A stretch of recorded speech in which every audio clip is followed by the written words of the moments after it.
Hello. Welcome to Kernels of Truth, brought to you by Progress Kentucky.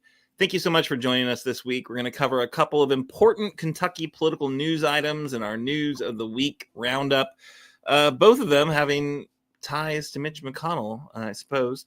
Then we're going to bring on our guest, Kathy Hobart of Moms Demand Action, who is coming in hot off their advocacy and lobby day today at the General Assembly. Word on the street is that it was a really successful, big event, which is awesome. We're excited to hear from her, having her back on the show. Finally, we're going to close out with our call to action, encouraging you to get involved with the General Assembly. Should be a super exciting show. So glad that you've joined us. But before we get into it, I want to check in. I want to see how you're doing. It's been a rough few weeks. I hope that everyone's like keeping grounded. Hugging on their babies, the furry babies or the families or whomever, whatever it takes to get a little bit distracted from what's happening in Washington, D.C., what's happening in Frankfurt. But, let's take care of one another, huh? Let's be kind to one another, because that's what we all need. But on the political front, it is super clear right now that we're going to need long-term power building to create better policies and outcomes in Kentucky. We really hope you'll support Progress Kentucky in our campaign to make that happen. As we have said before, there are two sources of power on the political playing field. That is money or people. Let us know how you want to help out. We are launching, we've got a few committees right now that could use more people. So if you want to actively volunteer, join our merry band working to make Kentucky better. We've got one committee focused on the legislature. Got another focused on rural engagement. And then there's a whole set of folks who are doing a lot of indivisible style organizing around the federal threats. I think there's a lot of great ways to plug in there that Progress Kentucky would love to support you on. So if you're in Kentucky, if you're progressive and you're fired up to help bring more progressive progress to Kentucky, let us know. Reach out to us. We'll plug you into those efforts.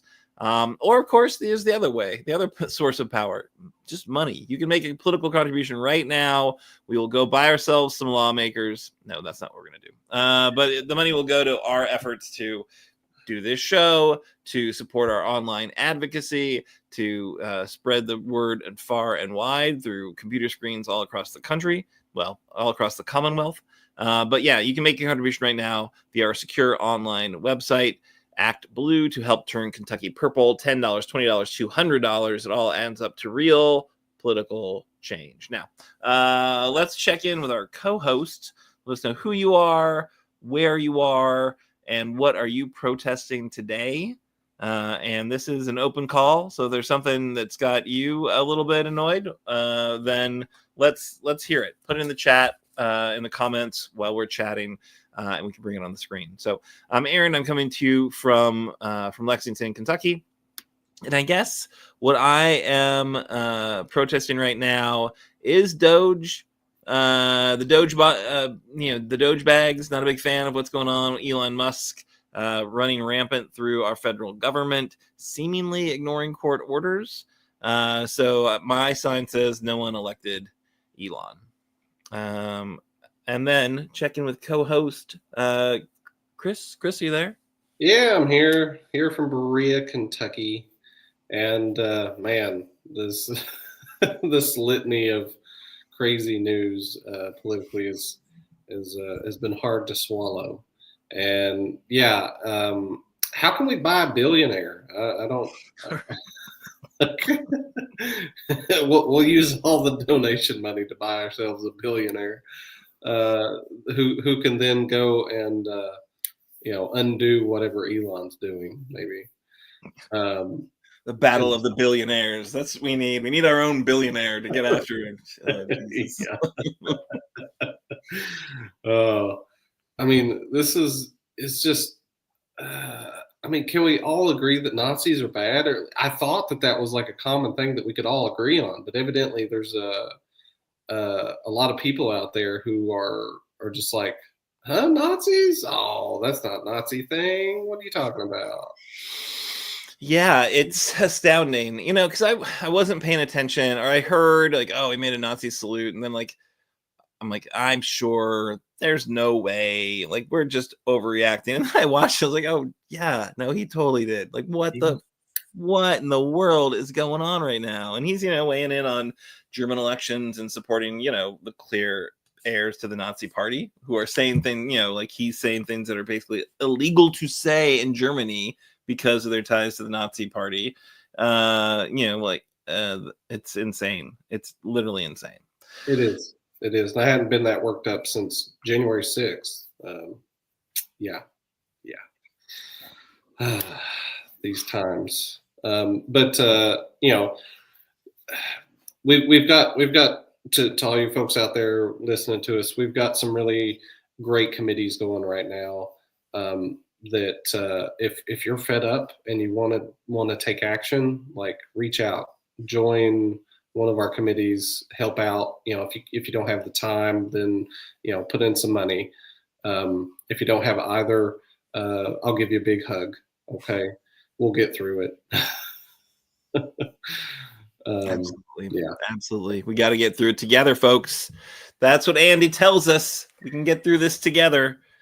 All right, so let's go to news of the week. So we are just the two of us this week.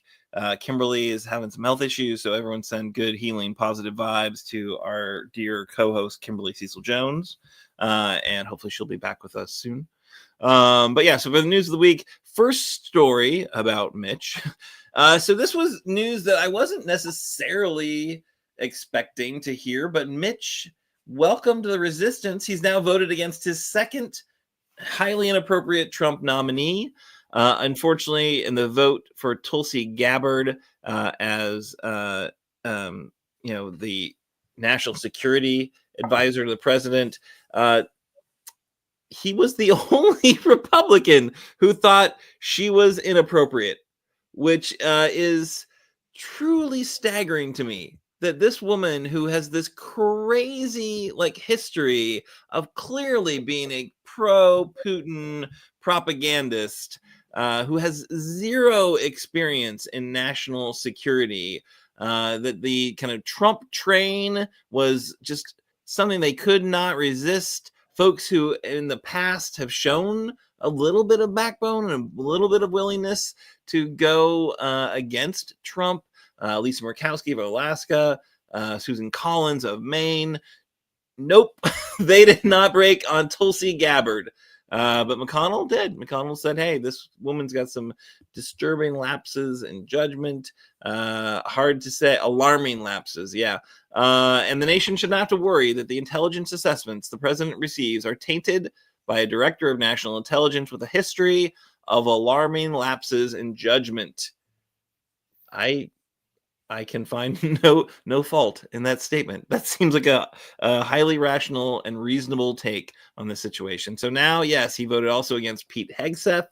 Unfortunately, he voted for Russell Vogt, who made it in. That's the director of OMB. That is also the author of Project 2025, which of course Trump had no idea what it was and just and rejected it when pressed about it on the campaign trail. When that started getting a lot of traction, people are highly alarmed. He lied about knowing what it was, and now he has put its lead author in charge of most governmental agency processes. No big whoop. So we right now have a campaign. We're pushing against what we call the WTF4. Unfortunately, now with these votes, 2 of the 4 have made it through. There still is hope that RFK Jr. could be rejected. Again, I think with Senator McConnell's history of polio and RFK Jr.'s clear support for garbage, anti-science, anti-vaccine propaganda. I think that one could be a problem for Senator McConnell. And then, of course, the Kash Patel to head up the FBI, which is just a crazy idea because they're already running people out of the FBI. So that seems like another one that we could potentially get Mitch's support on. So not that Mitch McConnell is redeeming himself with these votes, but it's nice to see he's got some standards, I guess. I don't know. Chris, what are your thoughts about this one? Oh my God. I just, every time I see the news, I just have to close my eyes, take a deep breath, sigh, try to move. So, first I just want to make a pot shot at Tulsi Gabbard that she looks like she's auditioning for Disney's Cruella de Vil. He definitely has Cruella vibes for sure. And thank you, Mitch McConnell. I never thought those words would come out of my mouth, for having at least the slightest of backbones. And I am shocked that Susan Collins did not buck this candidate. And so here we have Mitch McConnell that has voted against 2 of Trump's picks. And Hegseth was so is just wildly not capable, doesn't have the background to do the job. Oh, thank you, Jackie. And so I really I really don't know how can they be this cartoonishly bad. We really have a band of cartoon villains running our country at the moment. Yeah, for sure. Yeah. So I guess the question is, why did Mitch do it? Why did he break with President Trump? We know he doesn't actually like President Trump. He just responds to President Trump's power over the electorate and Trump's ability to make things harder for the Senate in terms of who they're potentially electing, right? So I do want to posit that perhaps the resistance is getting to Mitch McConnell, because I just want to call out, we had last week, we had a bunch of great indivisible organizers who have been, I think, doing awesome work. We had a crew show up at the Lexington office of Mitch McConnell. That is not the Lexington office of Mitch McConnell. That's the Paducah office, which Four Rivers Indivisible, our friend Leslie, has been.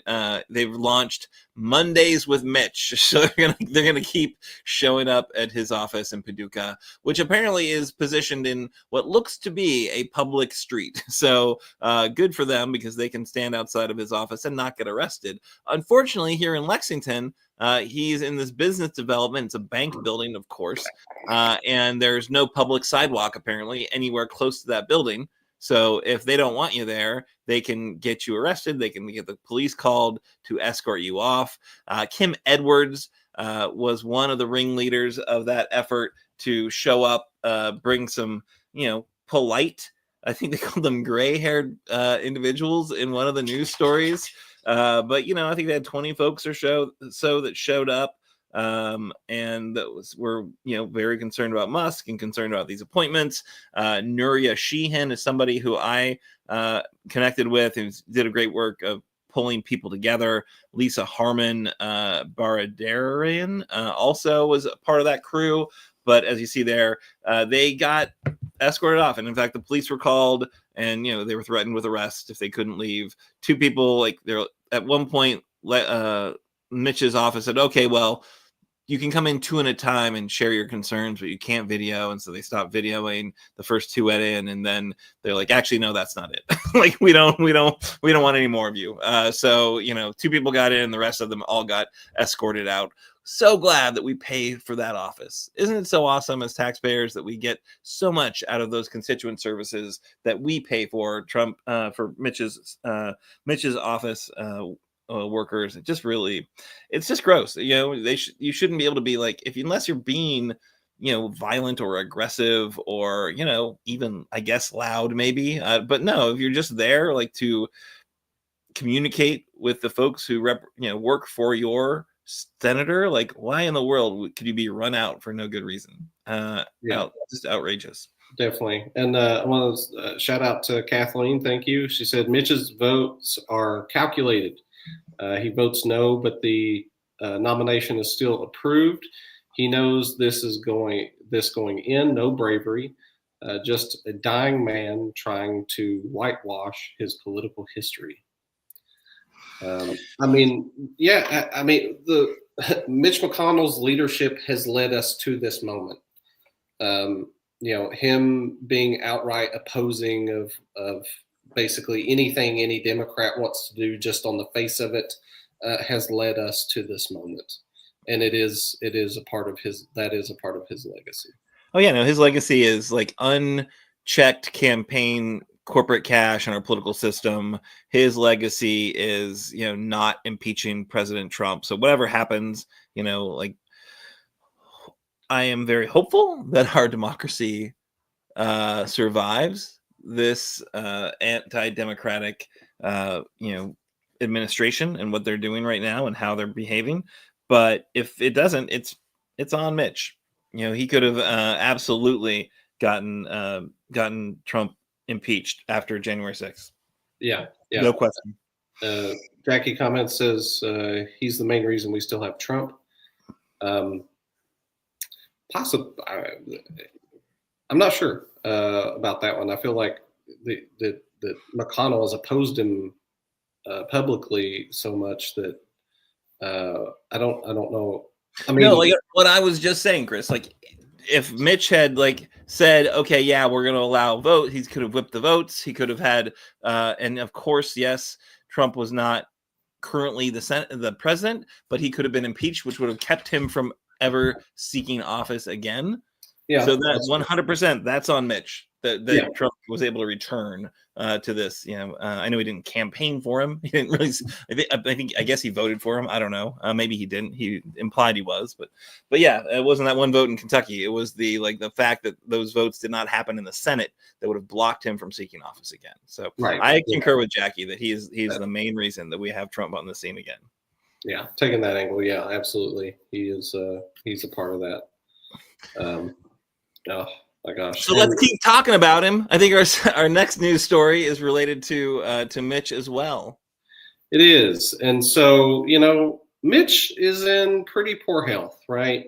He's not doing so well. He's been in pretty poor health for quite a while. So there's some speculation about whether he's going to run for re-election in 2026. And boy, does that mean that let the wild speculation begin in who's going to be running for that seat. If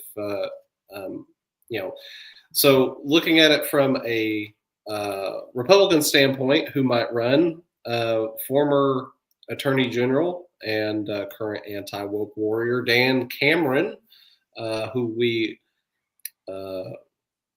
all don't love.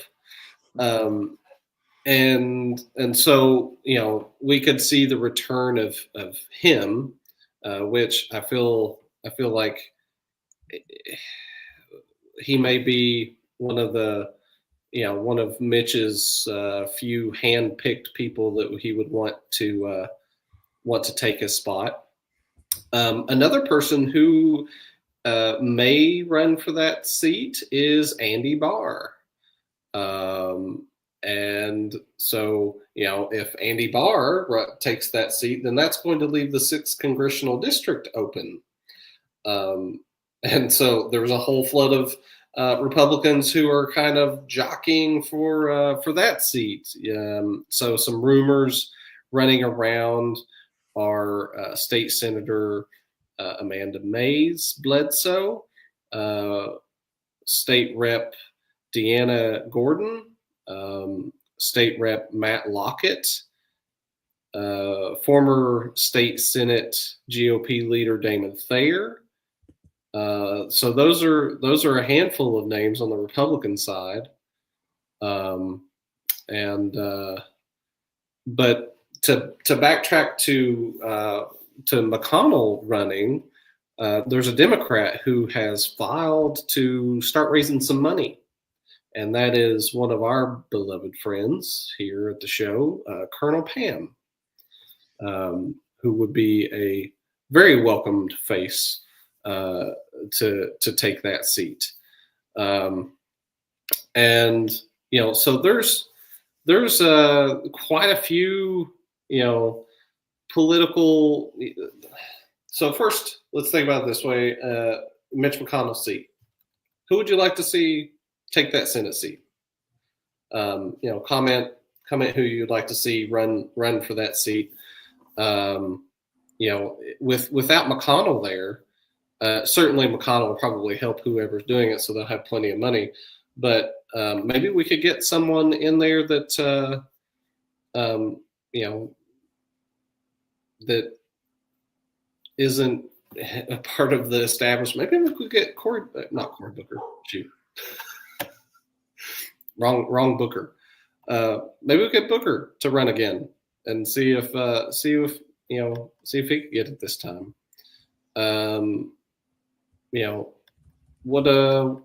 What about you, Aaron? Who would you like to see run for that seat? Yeah. So are we talking? Wait, we're talking about the 6th district, or are we talking about the Senate seat? Senate seat.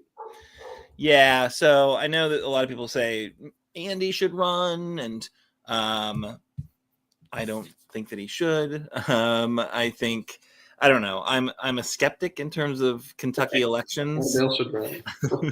I think I loved watching Pam run last time. Colonel Pam Stevenson is, like, as you said, beloved by this show. I would love to watch her run statewide again. I think she does an amazing job elevating issues that truly matter and just calling out the Republicans and their, kind of generally horribleness. So yeah, I'd love to see her running against Barr, Empty Suit Barr, or anti-woke warrior Dan Cameron. I would love to see that. I have a hard time envisioning. I don't think we've done what we need to do to change the political landscape of Kentucky yet. I do not see a Democrat winning this race. I hate to be like a downer. And I know it's like, this is probably the best year because it's like the midterm, and my hunch is people aren't going to be overly thrilled with Trump and his inability to bring down the price of eggs and his, willingness to like get into trade wars with our friends and allies. Like, I don't think people are going to be super psyched about Trump in 2026, but I still think it's way uphill for a Kentucky Democrat. So I think Bashir could do it. I think Bashir could pull that off. I respect your view. All right. Do not concur, but so let's have a little fun of brainstorming who you want to vote. So we listed off a bunch of Republicans who may want to run for the 6th district. What about a Democrat? Could we get Randy Cravens to run again? For the 6th district, I think Randy said he's done. Yeah, that was, I think, immediately after the election, and you guys, I bet your feelings are hurt. You're just like, what I do all this work for, and for that outcome. Yeah. It's a hard district to win. It's a crazy hard district to win. Again, the first Trump term where there was huge amounts of resistance in his midterm, and Amy McGrath, I think, raised more money than the Pope. I don't know, like she had so much money.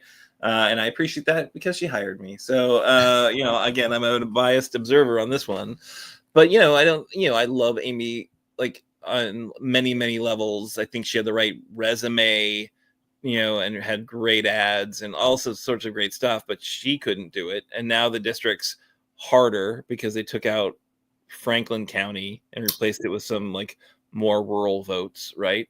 So it's a challenging district. Yeah, gonna have a lot of money, and you're gonna have to really be able to connect kind of across the aisle, because I think Republicans do have a advantage in this district. But yeah, anyone who wants to run should get in here and run. And it's like, as What if we long could get as Sherilyn what's that? Stevenson? What if Oh we could get yeah, Sherilyn to run? I think Sherilyn and I share some respect for data. So I don't know that she's gonna like jump on in there. I think she'd be an awesome candidate, and I think she would do a great job. But yeah, I don't know. I think without Barr there, it really opens it up a little bit more. I think an open seat is totally different, so I could see somebody, a good, well-run campaign doing a great job. Barr was, like a bit of an incumbent when Amy ran against him. And, say what you will about Andy Barr. He's a seemingly nice guy, kind of an empty suit, does what big banks want him to do, but he's not super offensive unless you look intently at his Facebook feed, in which case he's just throwing red meat to the base. And apparently he's the most anti-trans human ever, because he's just always celebrating the anti-trans warriors. But yeah, crazy stuff. I don't know. Laura, Bashir could win, especially with Republicans cutting food stamps and eliminating Medicaid. If he does that, yeah, I think we could really get a blue wave there. And Jackie says, find a felon, then Kentucky will vote for them. We got a lot of felons in Kentucky. I'm sure we can find one. Yeah, I don't know. It'll be an interesting race to watch. All of them will be, and I'm sure that Progress Kentucky will be endorsing and supporting and doing what we can to vote for the progressive option. But yeah, it's like tough sledding for sure. Absolutely. And thank you all for commenting and interacting with us. I really appreciate that. Absolutely. All right, and then I do think we have got, let's see, we should have a guest coming soon. I do not see her in our green room, so I'll ping her and see what we can do here to get her on the show. But you know what we can do in the interim is we could do our call to action. We could take things a little out of order. Yeah.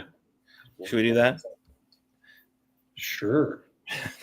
Why not? Better than dead air, that's for sure.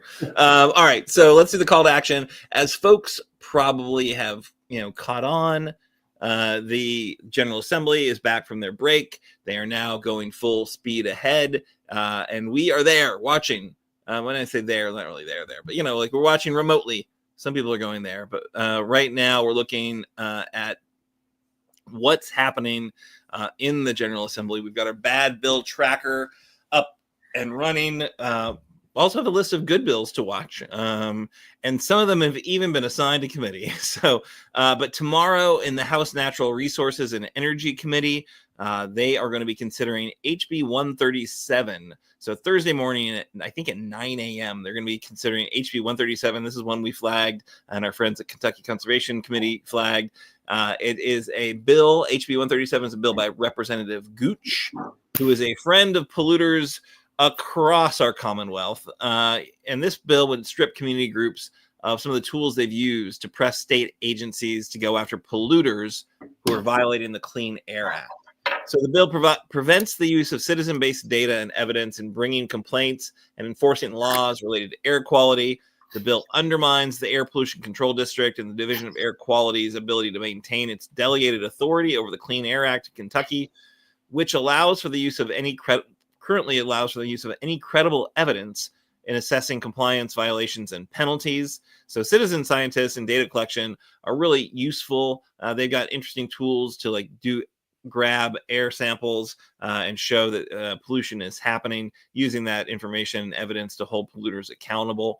And this bill will not only make it much more difficult to bring violators into compliance, but it will also threaten Kentucky's delegated authority to implement the Clean Air Act, would instead require the federal government to do that work. So regulation and enforcement are always more efficient the closer the regulating authority is to the polluter. So what we are asking you to do, this call to action tomorrow, or whenever you're listening to this, call the legislative comment line. So they open at 7 a.m. Thursday morning. Call and oppose Representative Gooch's HB 137. Support cleaner air, not an easier life for polluters. Phones up at 7 a.m. 1-800-372-7181. So, Chris, have you ever called the legislative comment line? Oh, yeah, absolutely. It's super easy. Call and just tell them, where you live or who your representatives are, and let them know what message you want to. Yeah, no, you do not need to tell them that. You do not need to tell them who your representatives are. There's no civics test when you call. You just give them your name, and if you called before, they will look you up and say, you're the one that lives on whatever way? Or you'll give them your name and you give them their address, and they will tell you who your representative and your senator are, which is awesome. So you can learn that information if you don't know. I'm sure most of our audience knows, but no shade if you don't. And then they will, automatically direct your comment they'll take down whatever notes you want, right? But you can really just say oppose HB 137, and they will make sure that gets to your representative. So this is going to be in the House Natural Resources and Energy Committee Thursday morning, and then if it makes it out of that committee, it'll then go to the full House at some point. So really, it's fine whenever you call, but urge your House member to vote against HB 137. So that's the call to action. I love calling the legislative comment line. They're the nicest people. They're just so wonderfully supportive and easy to work with, and there's no pressure, and they're not like rushing you to get your thoughts together or anything. Just like take your time. Running defense, because like I called Andy Barr's office to oppose what Doge was doing last week, and the person I talked to actively was like, "No, he's not." I mean, it was completely ridiculous. I'm like, please let Andy Barr know that I oppose that of what Elon Musk is doing. He wasn't elected. All these things, and they're like, "Oh, he doesn't have access to that stuff." Despite all the reporting to the contrary and the news reports, don't you worry about that. Yeah. I mean, it was completely ridiculous. I'm like, why are you all running defense for Musk? Like, I'm telling you what I want my representative to hear, and you're outright lying to me based on all these other political news sites who are reputable. Yeah, no, for sure. Kevin says Andy for Prez. Andy Bashir for Prez, not Barr. Clearly. Thanks for that clarification. There are trolls out there on the internet that could have found our show for sure. No, I think Andy Bashir is my hunch is that's where he's headed. That's what he wants to do. That's where he wants to run. I don't dispute his characterization of that race. I think anywhere back from Kathy. I don't see anything from her just yet.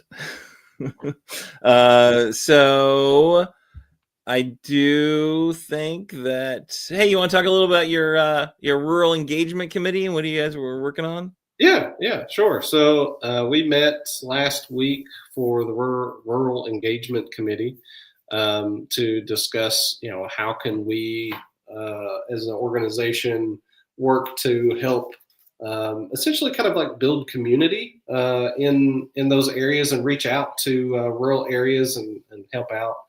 And, a lot of, part of what we talked about was trying to make sure that whoever's running, that we can help them and try to gear their messaging towards, like kitchen table issues. And talking primarily about that, not getting distracted with all the other nonsense that, the Republicans try to just sling on us, like Trump did with all this trans stuff against Kamala. She never really talked about trans stuff at all, but he just kept running all these ads about trans stuff. And so that's that was part of it. Another thing that we really talked about, that one of the folks on the call organizes a community meal. So it's free to the community to come out, and a bunch of people in that community come together and provide a free meal. And they once a month, or about, I think it was once a month. And we actually have a group that does that here in Berea, which I'm very thankful for. And I think it is, as those meals continued, you could definitely see that there were more and more people coming to them. And it really gave a nice sense of community and being able to interact with a lot of different folks. So I think, trying to help communities start that up, that will help them be more resilient to the craziness that we are experiencing and will continue to experience as we go through, through this nonsense that we're, political nonsense. Let's see. And so I think we will go and visit the community meal project being held. I think it was in Bourbon County, and then see how we can model and try to help other communities around the district, and specifically target kind of purple districts or purple counties, so we can get a foothold and try to make some gains and in places that we can have more impact at the moment. I love that. I think community is like the best way to start with any of that work, right? Just getting to know the folks there, finding the folks who are, open and, are interested in supporting just a different vision for the politics in our state, right? We've had, single party rule in the General Assembly for a number of sessions now, and I don't think anyone can point to the General Assembly and go, yeah, these are the type of outcomes that really are helping our state, right? I think Andy does some really smart stuff, and lands great business investments, and is being very strategic about getting the support from federal agencies to help build our infrastructure. That I think the infrastructure train is left the station.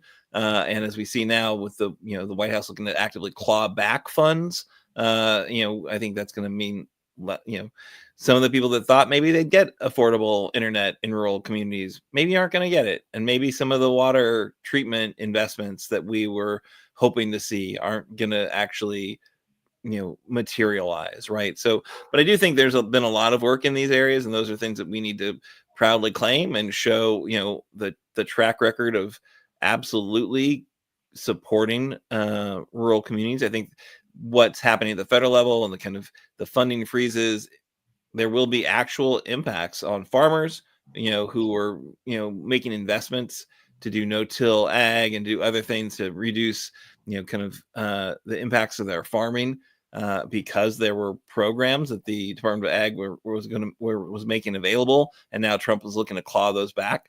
That's a huge opportunity, I think, to find, make some inroads in some of those communities. There's been several farmers on TikTok, Farmer Talk, whatever, talking about how the contract that they had with the U.S. government has been axed. And so they're knee deep in debt and likely to lose their farm because the federal government is not going to hold up their end of the contract. And if they don't, that farmer will lose. They're like $80,000 in debt because they're supposed to get reimbursed for all these things that they purchased for whatever program it was. But that's like WICs and food stamps and all these other stuff that USAID used a lot of programs to support American farmers, and if they are actively axing those, then they're going to be up the creek without a paddle. Yeah. Kevin. Yeah, and I think education is another place where we can make some inroads, right? So I think there was uniform opposition to Amendment 2 this last election, which was, of course, a constitutional amendment to take public dollars and make them available to private unaccountable schools, which would have defunded a lot of rural schools, which, from these rural counties, the school might be the biggest employer, but certainly is one of the most important institutions. So the idea that they would be proactively making education worse in rural communities, that pissed off a lot of rural educators, just rural voters. It lost in huge numbers, right? And there's only one party that thought that was a good idea, right? And they are making other efforts to weaken education as well. As we speak, Doge has got the Department of Education in their sights, which, the fact that they might be losing money for school lunch programs, that they'll be losing money for other educational programs because of Elon Musk and Trump. Like, I don't think that makes things easier for those, for those rural communities to kind of close their eyes and line up behind the Republican Party, right? But it does take some, I think, thoughtful engagement and ways of, just connecting the dots in those communities, right? And showing up. I think showing up really matters. So the fact that you guys are going to start doing some of that work is awesome, and I'm thrilled to hear about it. So Kevin says, what is the next biggest race in Kentucky for progressiveness? Or sorry, not for progressives.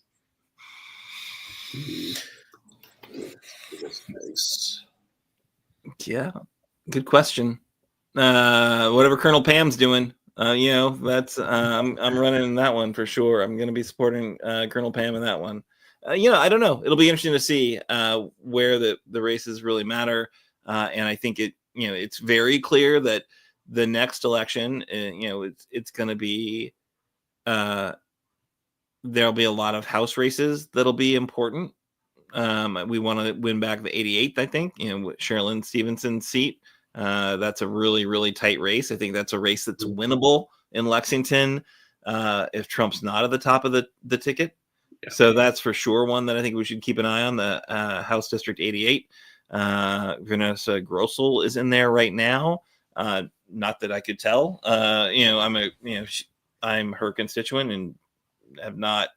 They reached out and tried to get a meeting with her for today's Moms Demand Action Day, and she did not make herself available to constituents to talk about increasing gun safety. So absolutely ridiculous that's her, like, hey, welcome to Frankfurt, I'm not going to talk to you. Right. Yeah. We also have Kate that says Andy for Senate first and then we'll see. So that's Andy for Senate would be awesome. And then let's see. Michaela says survival. LOL. Sorry. So yeah, survival is definitely important. Jackie says I have a few hardcore Republicans that are upset with Trump and Musk. Sure, I sure hope so. Lord of mercy. Jackie, are they still listening to Fox News and they're pissed off about this? Because I'm curious of where they're getting their news. But still mad. Yeah, what's breaking through? I wonder. Right? Are they? Do they have FBI agents in their family that are pissed off that they're getting run out? But yeah. All right, so we've done a call to action. I think what we're going to do now, because we're coming in at the put in the comments. So apparently we're hearing that Daniel Grossberg versus Max Morley. That's an important race, right? Daniel Grossberg is, the just gross, literally individual who has been doing a lot of heinous stuff, but hung on to a seat because a lot of it broke a little kind of too late, I think, to influence that race. So that's a big one. Max is young and, according to our producer, quite attractive. All right, so that's a good race to watch. There are always going to be races to watch for sure. I think we want to get, we want to keep ratcheting down those ratios so we can have, Democrats not in a super minority, but slowly and surely claw back seats to increase the relevance of the party and the importance of those votes. So all right, so that's, I think, probably where we can leave the show. We can go ahead and wrap things up, and we will check in with Kathy Hobart when she is next available, because we're very excited to hear what happened with the Moms Demand Action Day on the Capitol. Annabel says it was pretty impressive. So we'll want to hear firsthand from their Kentucky state lead, Kathy Hobart, who maybe just had to take a nap. There's a lot of energy. Well, maybe she's in important meetings and really getting. I'm sure that's probably what it is. Andy Bashir said, "Hey, we got to chat about this important gun control issues you're working on." So she's probably in the governor's mansion right now talking strategy. Exactly. All right. The only acceptable excuse, Kathy. All right. So Progress Kentucky is a nonprofit organization registered with the Kentucky Secretary of State and organized as a 501c4. We are affiliated with Indivisible Project and the Commonwealth Alliance for Voter Engagement, CAVE, and are also proud members of the Forward Kentucky Network. Progress Kentucky's goal is to educate, organize, increase voter turnout, and advance a progressive agenda through civic engagement. Please join us next week. We'll be joined by Roz Welch, current vice chair of the Louisville Jefferson County Democratic Party, first African American to hold that level of office in that party. Production of this episode is 197 by the lovely Annabel Nagel.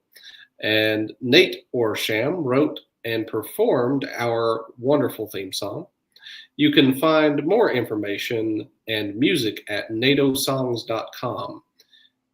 Head there to hear his new song. If you miss our weekly live stream on Facebook or YouTube, audio podcasts and our show notes are available on Apple, Google, Spotify, and wherever you get your podcasts. If you do listen to the pod, please leave us a 5-star review wherever you are listening right now. Logo and graphic content provided by Couchfire Media. Thank y'all. And thank y'all for your engagement. Y'all have been wonderful tonight.